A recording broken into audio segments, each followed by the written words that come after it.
Hello বন্ধুরা, আজকে আমার ছেলে দেবায়নের জন্মদিন। তাই আমি সকালে উঠেই স্নান সেরে নিয়েছি। নেওয়ার পর পুজো টুজো দিয়ে এবারে রান্না করতে চলে এসেছি। আগে থেকে আমার শাশুড়ি মা এগুলো কেটে রেখে দিয়েছিল। আমি সেগুলো ভালো করে ধুয়ে নিচ্ছি, নিয়ে দেখিয়ে দিচ্ছি কি কি রান্না হবে। আগের দিন মাছগুলো ভেজে রেখে দিয়েছিলাম, এদিকে ভাজাভুজি করে নিয়েছি। লাউ ভাজা, ঢেঁড়স ভাজা, বেগুন ভাজা, আলু ভাজা সব কিছু করে নিয়েছি। এই দেখুন, শাক ভাজা,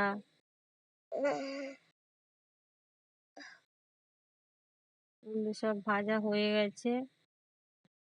আর এবারে আজকে রান্না মাছের ঝাল হয়ে গেছে, ভাতও হয়ে গেছে, আর একদিকে ডাল বসিয়ে দিয়েছি, আর একদিকে মাংস রান্না করছি। সব কিছু করা হয়ে যেতে আমি ছেলেকে খেতে দিয়ে দিয়েছি। ওকে সব কিছু ফুল টুল দিয়ে একটু ভাবলাম প্লেটগুলো সাজিয়ে দিই।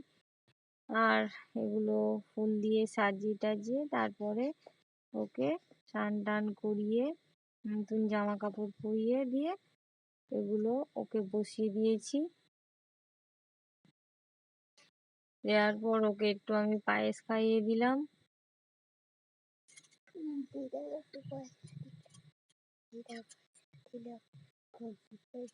আর ও বলছিল, মা পায়েসটা খুব ভালো হয়েছে বলে। আর একটা মাসি এসেছিল, একদম ঘরোয়া ভাবে ওকে ওর জন্মদিন করেছি। আর মাসি অনেক দিন ধরে আসবে বলছিল, তাই মাসি এসেছিল হুট করে। ও তো খুবই খুশি দিদা এসছে বলে। তারপরে ও খাওয়া দাওয়া শেষ করলো।